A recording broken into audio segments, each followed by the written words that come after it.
The Islamic Connection is the name of this lecture, and it's quite a story. The Islamic religion is huge today, and it has some very fascinating features. It's a very exclusive religion. Nobody from the outside is allowed in.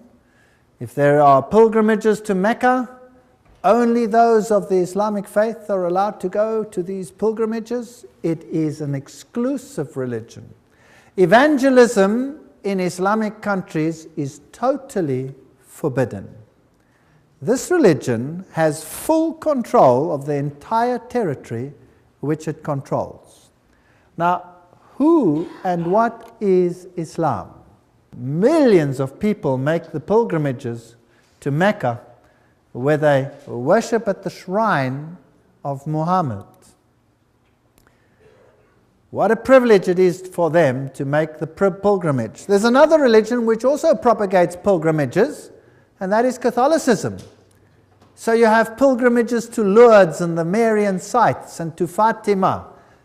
Pilgrimage is a symbol of the great pagan religions of the past as well. Now, who was Muhammad? Muhammad Mustafa was born in 570 AD and he died in 632 AD. He fled to Medina in 622 AD after Khadija's death. Now, who was Khadija? Muhammad married Khadija when he was 25 and she was 40 years old. Her cousin Varakwa was a Roman Catholic, and she came from a Roman Catholic convent. So we could say she was a Roman Catholic nun. She was super rich.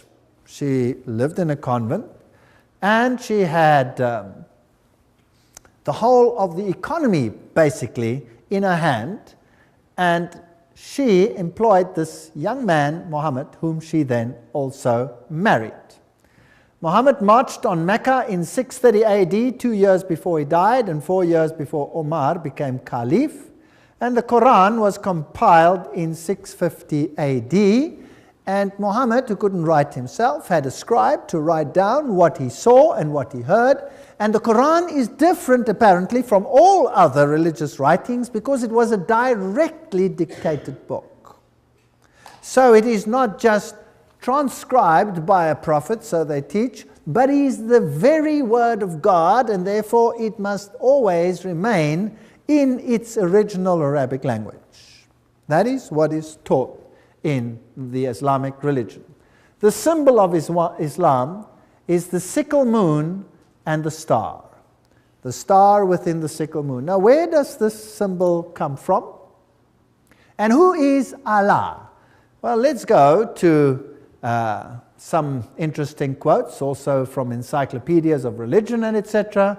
Allah, he was the moon god who married the sun goddess. Together they produced 3 goddesses who were called the daughters of Allah. These 3 goddesses were called Allat, Al-Uzza, and Manat. The Encyclopedia of Religion mentions that Allah is a pre-Islamic name corresponding to the Babylonian Bel. Fascinating. So this is an ancient pagan religion, and Bel or Baal is the deity. We read in Morals and Dogma, page 451, the Arabian word Aldebaran means the foremost or leading star, and it could only have been so named when it did precede or lead all others. The year then opened with the sun in Taurus and the multitude of ancient sculptures both in Assyria and Egypt, wherein the bull appears with lunette or crescent horns, and the disk of the sun between them, are direct allusions to important festivals of the first new moon of the year, and there was everywhere an annual celebration of the festival of the first new moon when the year opened with Sol, the sun, and Luna, the moon, in Taurus, and the symbol of Taurus is that one over there. The crescent and disk combined always represent the conjunctive sun and moon. That means basically the male-female deity. Adoration of the celested cow, Mehet Veret, there's the all-seeing eye, the eye of Osiris. Here are the horns, there is the disk in the horns, and it also represented the plunging of the sun god into the womb of the mother to be born by Isis. So the horns are also a representation of the moon, the sickle moon. So in later religions, or from Babylon itself, Assyrian style, there you have the half moon with a solar disk in it. And the same over here, enlarged. Note that this is Baal Hadad, the birth of the sun. If we go to Mesopotamia, we'll find the old symbol of Baal and Bel was exactly the same, the half moon and the star in it, representing the birth of the sun. Isis and Osiris, the male-female aspect. So this would be Ashtoreth and Tammuz, or Isis and Horus, the male-female. The same you find in Egyptian, as we have already discussed it. This is Baal worship, this is Lucifer worship in his male-female form. Now, the papacy has exactly the same thing, because the Pope is today the representative of the Babylonian religion. So when he says the Mass, he has a round wafer disc, its roundness coming as a symbol of Baal. And after a Mass, it is placed in a monstrance, which is a half moon. So then you have the birth of the sun, and you have it symbolized in this form. Here's another monstrance in which the host is placed representing the birth of the sun. So Catholicism uses the symbol of the half moon with the sun or the star in it. Here's a Roman Catholic church in Germany, and it has this interesting clock on it, which I photographed. There's the moon, and there is the star. And this particular star here has 8 points.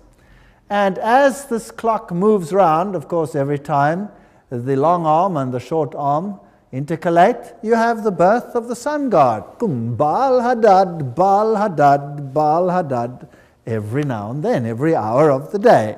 Very interesting. So the symbol of Catholicism is the moon and the star, hidden, of course, in many other symbols as well.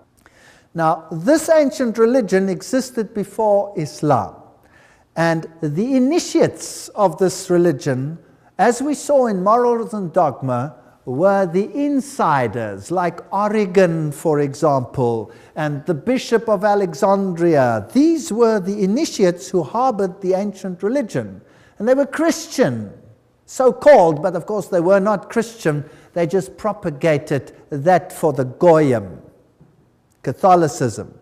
True Christianity, they fought tooth and nail and tried to eradicate, and they tried to eradicate the Word of God, as we saw, by changing it. Now, Islam arrives on the scene way after that. So the true harborers were in Christianity before they were in Islam, and they were in 2 places, Alexandria and Rome. Alexandria was eventually taken over by Christianity, and the bastion, the great library, was destroyed, and the final seat of the occult knowledge was in Rome. So Rome is the seat of the ancient occult knowledge before Islam even appeared on the scene.